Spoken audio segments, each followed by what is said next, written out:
नमस्कार सर, मैं डॉक्टर नेहा जैन आपका स्वागत करती हूँ। Doctor Pawan Mishra sociology department IB university Delhi से हम आज हमारे साथ हैं और आज हम इनके साथ पीएचडी के एक मुख्य विषय पे वार्तालाप करेंगे। एक साक्षात्कार करने के लिए सर को यहाँ पे आमंत्रित किया है क्योंकि बहुत सारे विद्यार्थियों का संशय था कि हम कैसी यूनिवर्सिटी से पीएचडी कर सकते हैं। बहुत सारे हमारे पास क्वेश्चंस आ रहे थे बच्चों के। आज उन्हीं सभी क्वेश्चंस का आंसर देने के लिए, उन सभी संशय को मिटाने के लिए आज सर यहाँ पर हैं और हमारे साथ इस विषय पे बात करेंगे।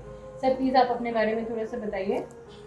मैं आईबी यूनिवर्सिटी से एफिलिएटेड कॉलेज में सोशियोलॉजी ऑफ लॉ का एसोसिएट प्रोफेसर हूँ। नाम तो मैम ने बता ही दिया है। पिछले 12 साल से मैं रिसर्च काउंसलिंग कर रहा हूँ डिफरेंट मेथोडोलॉजी पर, और कुछ हमारी किताबें हैं जो यूनिवर्सिटी में चलती हैं, अपने यूपी टीयू में चलती हैं, उत्तराखंड की तमाम यूनिवर्सिटीज़ में चलती हैं। तो मिला करके आज का जो सेशन है वो पीएचडी पर है और बहुत ही महत्वपूर्ण सेशन है। ख़ासतौर से जो बच्चे अभी फ्रेशर्स हैं, जो अभी मास्टर की डिग्री लेकर के निकले हैं, तो वो इसको ज़रूर सुने। हम लोगों का जो डायलॉग है काफ़ी क्रिएटिव और इम्पोर्टेंट रहने वाला है। जी, मैं साथ साथ सभी विद्यार्थियों को ये भी बताऊं कि सर एक शिक्षक होने के साथ साथ एक बहुत ही अच्छे लेखक भी हैं। बहुत सारी नॉवल और पुस्तकें भी इन्होंने लिखी हैं और काफ़ी फेमस व्यक्तित्व रहे हैं। तो आज आपको सर एक मार्गदर्शन देंगे आपके पीएचडी के विषय पे स्पेशली। तो सर बच्चे ये जानना चाहते हैं कि पहली चीज़ की पीएचडी का प्रोसीजर क्या होता है, किस तरीके से हम पीएचडी में एनरोल कर सकते हैं, पूरा उसका थॉरो प्रोसीजर क्या होता है, प्लीज़ आप बच्चों को बताइए। पीएचडी अपने आप में एक ऐसा शब्द है जो ये बताता है कि किसी पर्टिकुलर पर्सन ने किसी पर्टिकुलर एरिया पर या किसी पर्टिकुलर प्रोसेस पर, किसी पर्टिकुलर प्रॉब्लम पर एक थॉरो नॉलेज अटेन किया है, एक विशेषज्ञता उसमें हासिल की है। जब भी हम किसी क्षेत्र में काम करने के लिए जाते हैं तो हमको विशेषज्ञों के समूह की ज़रूरत होती है, हमको विशेषज्ञ की ज़रूरत होती है। तो पीएचडी का तात्पर्य है कि किसी एक क्षेत्र में आपने गहन अध्ययन किया है। अब वो क्षेत्र आपका किसी विषय में हो सकता है, वो आपका जो है समाजशास्त्र हो सकता है, राजनीति शास्त्र हो सकता है, इंग्लिश हो सकता है। तो बहुत सारे बच्चे पीएचडी को सिर्फ एकेडमिक से जोड़ करके देखते हैं, लेकिन अभी जब हम लोग बात करेंगे तो ये बात हम लोगों के सामने ज़रूर आएगी कि हम सिर्फ इसको एकेडमिक से देखते हैं तो ये एक पार्शियल जानकारी है। जैसे सपोज़ करिए कि आपको टूरिज़्म में आपने पीएचडी की, तो टूरिज़्म में पीएचडी करने के बाद फिर आप सोचते हैं कि हम जा करके एकेडमिक इंस्टीट्यूशन से जुड़ें, तो ये एक थोड़ा सा नैरो स्कोप बनता है। जबकि आप किसी पर्टिकुलर एरिया में, सपोज़ करिए आप हिस्ट्री में आपने किसी मोनूमेंट्स पर आपने स्टडी की है, तो उसके बारे में जब लोगों को आप बताते हैं तो दूसरे से कुछ अलग उनको लगता है। तो आप क्या कर सकते हो कि आप अपना जो टूरिज़्म कंपनी खोल सकते हैं, इंस्टीट्यूट खोल सकते हो, बहुत सारी चीज़ें हैं। तो इसी तरीके से जैसे हम मार्केटिंग की बात करते हैं, टूरिज़्म की बात करते हैं, हम लेखन में बात कर सकते हैं। तो पीएचडी सिर्फ आपको एकेडमिक इंस्टीट्यूशन से जोड़ने वाली डिग्री ही नहीं है, बल्कि इसका जो स्कोप है, इसका जो फील्ड ऑफ वर्क है, ये काफ़ी वास्ट है। तो पीएचडी जो शब्द है, मैंने अभी आपसे डिस्कस किया कि पीएचडी शब्द का मतलब ही हुआ कि किसी भी क्षेत्र के बारे में विशेषज्ञता हासिल करना। तो जब हम इसके प्रोसीजर की बात करते हैं तो अमूमन 3 साल से 5 साल इसको करने में लगते हैं। आपको पहले तो नहीं, अब तो यूजीसी ने काफ़ी पर रिस्ट्रिक्शंस बना दिए हैं किस तरीके से करना है, किस तरीके, क्योंकि क्वालिटी को लेकर के एक बड़ा कंसर्न था कि इसकी जो पीएचडी की जो गुणवत्ता है वो कैसी होनी चाहिए। क्योंकि जब कोई व्यक्ति पीएचडी करता है तो उस पर बड़ी जिम्मेदारी होती है कि चीज़ों को ठीक ठीक नरेट करे, ठीक ठीक बच्चों को बताए, ताकि एक सही नॉलेज आगे प्रोसीड किया जा सके। तो इसके लिए जब आप पीएचडी करते हैं तो सबसे पहले आपको अपने ऑब्जेक्टिव तय कर लेना चाहिए कि आपका इंटरेस्ट क्या है, किस चीज़ में आप काम करना चाहते हैं। क्योंकि 3 से 5 साल तक चलने वाला यह एक प्रोसेस है। तो अगर आपका इंटरेस्ट नहीं है तो बीच में आप इसको छोड़ भी सकते हैं, ऊब भी सकते हैं, हाँ, एकदम फेड अप हो सकते हैं। तो आप ऐसा टॉपिक चुनिए जो आपके इंटरेस्ट का हो। इसके बाद फिर बहुत सारी यूनिवर्सिटीज़ हैं जिसमें समय समय पर इंट्रेंस के लिए, पीएचडी इंट्रेंस के लिए वो लोग Entrance हाँ के लिए। निकालते रहते हैं। तो आप देखिए, और एक बार जब आपका इंट्रेंस हो फिर इसके बाद इंटरव्यूज़ होते हैं, तो इस दौरान आपको उस सब्जेक्ट में काफ़ी मेहनत करनी पड़ती है, डेटा जुटाने होते हैं, प्रेजेंटेशन बनाना होता है, उसके बाद फिर आपका कोर्स वर्क होता है। तो कोर्स वर्क मिनिमम 6 मंथ का होता है, उसमें आपको रिसर्च मेथोडोलॉजी के बारे में बताया जाता है, और कोर्स वर्क जब आप कंप्लीट कर लेते हैं तब आपका फॉर्मली पीएचडी में रजिस्ट्रेशन होता है। जी। जी। तो ये एक पीएचडी में एंट्रेंस का प्रोसीजर है। उसके बाद फिर आपकी जो है उसके बाद थीसिस तो चलती है, बताते हाँ जाएंगे गाइड और बताते हैं, आप करते करते जाइए। जाएंगे। हाँ, ये भी हो जाता है। ये होता है। जी सर, एक बच्चों को लेके बड़ा कंफ्यूजन है कि हमें पीएचडी गवर्नमेंट यूनिवर्सिटी से ज़्यादा बेटर रहती है करना या प्राइवेट यूनिवर्सिटी से करना ज़्यादा बेटर रहता है, तो इस पे मेरे पास बहुत क्वेश्चन हाँ, अभी क्या है कि 1991 के बाद जब भारत ने एलपीजी पॉलिसी अडॉप्ट की, लिबरलाइजेशन, प्राइवेटाइजेशन एंड ग्लोबलाइजेशन, तो उससे पहले का जो माइंड सेट है पढ़ने पढ़ाने का वो गवर्नमेंट, प्रो गवर्नमेंट कॉलेज रहा है। लेकिन जब से प्राइवेट इंस्टीट्यूशंस एकेडमिक्स में आए हैं तब से बहुत ज़्यादा इस बात की डिमांड बढ़ी है कि हमको एक क्वालिटी एजुकेशन देना चाहिए। तो क्वालिटी एजुकेशन देने के लिए हमारे पास लिमिटेड सीटें हैं। लगभग 70-75% जो स्टूडेंट्स हैं वो अब इस समय प्राइवेट इंस्टीट्यूट से डिग्री ले रहे हैं। तो वहाँ पर जब आपको क्वालिटी एजुकेशन देना है तो आप कैसे करेंगे? आपके पास जो कॉलेज है वो इनफ नहीं है। तो अब गवर्नमेंट और प्राइवेट इंस्टीट्यूशन की जो बात है वो इरेलीवेंट हो गई है। इसीलिए यूजीसी ने एक कॉमन इंस्ट्रक्शन, हाँ गाइडलाइंस जो है वो बनाई है। तो डिपेंड करता है स्टूडेंट पर कि वो किस तरीके से, कितने बेहतर तरीके से वो अपनी रिसर्च कंप्लीट करता है। मेरिट और डीमेरिट दोनों सिस्टम्स में है, चाहे वो गवर्नमेंट का हो चाहे वो प्राइवेट का हो, लेकिन आपको एक इक्वल फॉर्मेट दे दिया गया है, इक्वल गाइडलाइन दे दी गई है। Through equal format and equal guideline आप बेहतर तरीके से पीएचडी कर सकते हैं। बहुत कुछ डिपेंड आप पर करता है। अब इंस्टीट्यूशन से ज़्यादा जो आपका काम है वो महत्वपूर्ण है, और वही काम आपको आगे चल करके किसी भी इंस्टीट्यूशन में बेटर परफॉर्मेंस का एक बेस तैयार करता है।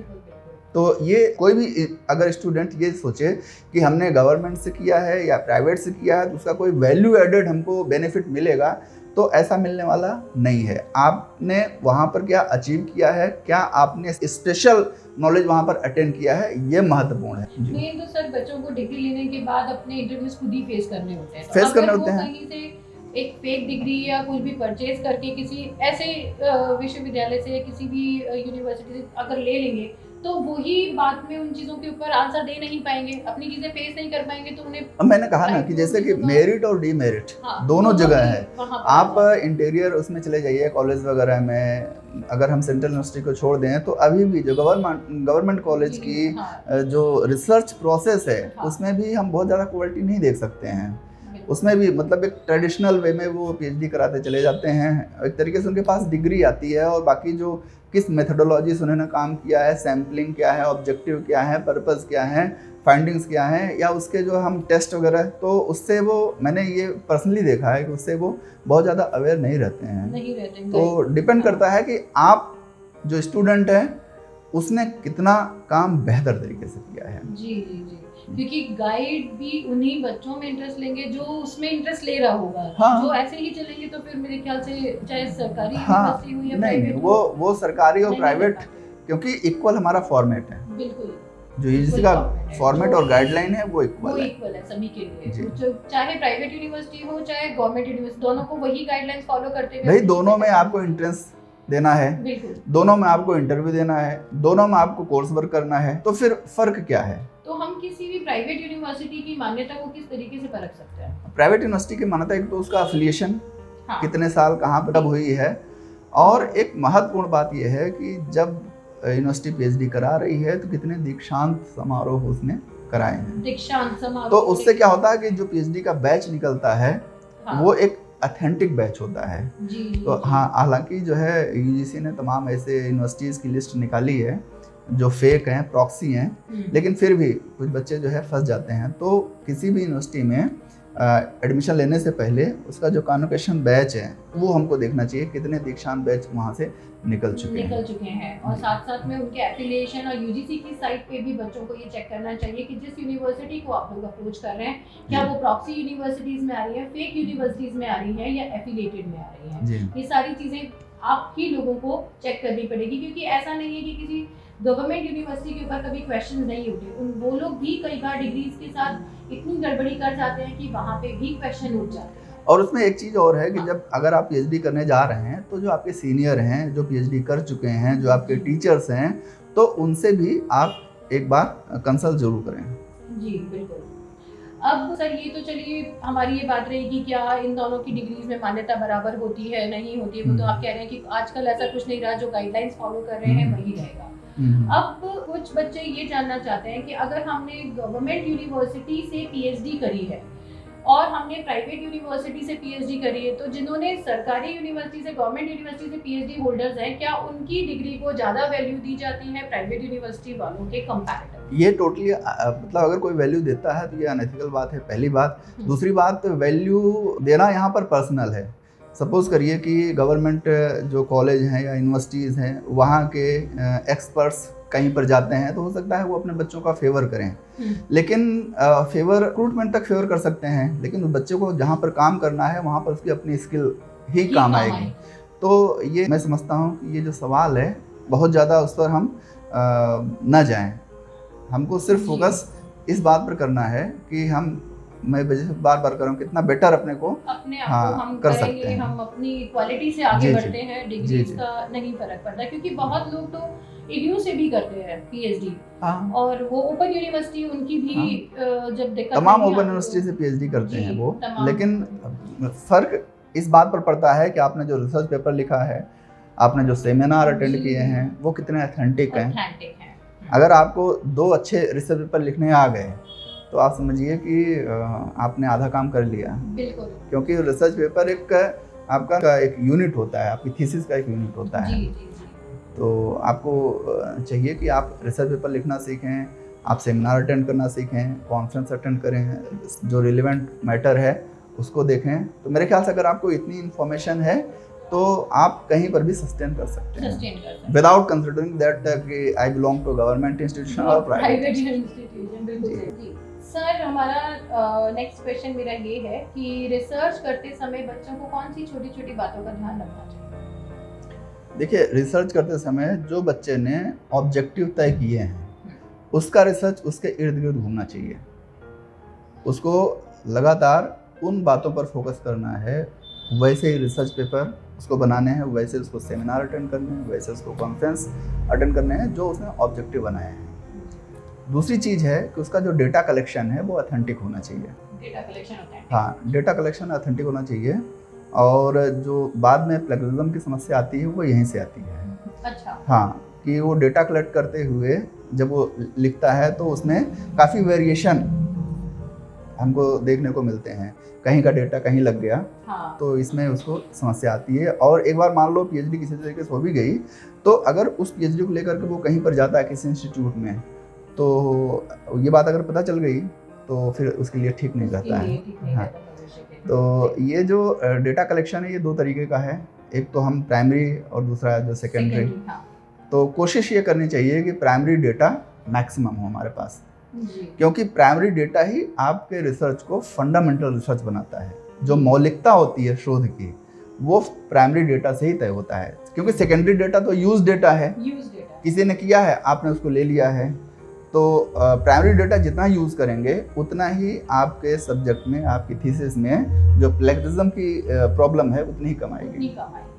अब तो गवर्नमेंट ने प्लेजरिज्म भी पहले 10% 12% था, अब तो 9% कर दिया है कि उससे कम ही कम। हाँ ठीक है, वो गवर्नमेंट की अपनी पॉलिसी हो सकती है, लेकिन आप क्या कर रहे हैं ये महत्वपूर्ण है। बिल्कुल जी। अच्छा सर, जो हमारे इसमें बच्चे जानना चाहते हैं कि अब जैसे यूजीसी ने निर्णय लिया है कि 2021 से पीएचडी के बिना असिस्टेंट प्रोफेसर की पोस्ट नहीं दी जाएगी, तो आपकी क्या राय है कि ये डिसीजन जो है गवर्नमेंट का कि बिना रिसर्च करे हुए इंसान को हम कॉलेजेस के अंदर अध्यापक का पद नहीं देना चाहते। हाँ नहीं ठीक है, गवर्नमेंट ने ठीक डिसीजन लिया है। देखिए क्योंकि- जब कोई व्यक्ति 3 से लेकर के 5 साल तक किसी क्षेत्र में काम करता है तो उसको जो ज्ञान होता है वो गहन ज्ञान होता है, महारत आ जाती हाँ है। महारत आ जाती है। और वैसे भी अब जैसे जो भी एपीआई स्कोर डिसाइड कर रहे हैं तो उसमें नेट के जो मार्क्स हैं वो 8 हो गए, या सेट के 5 हो गए, जेआरएफ के 10 हो गए, या आपने तीनों किया तो वो 10 मार्क्स आपको 10 एपीआई marks स्कोर में आपके maximum। ऐड होते हैं।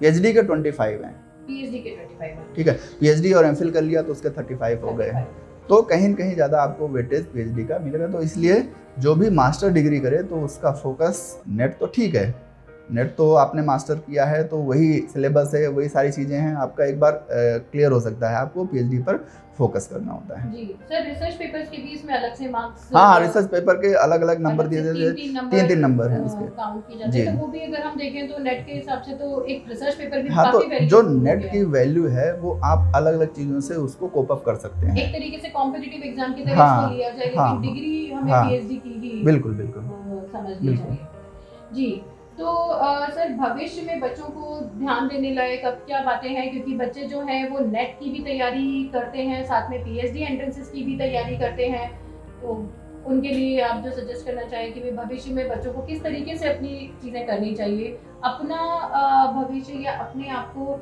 इस फील्ड में, टीचिंग फील्ड में इस्टेब्लिश करने के लिए, स्पेशली हायर एजुकेशन के फील्ड में इस्टेब्लिश करने के लिए?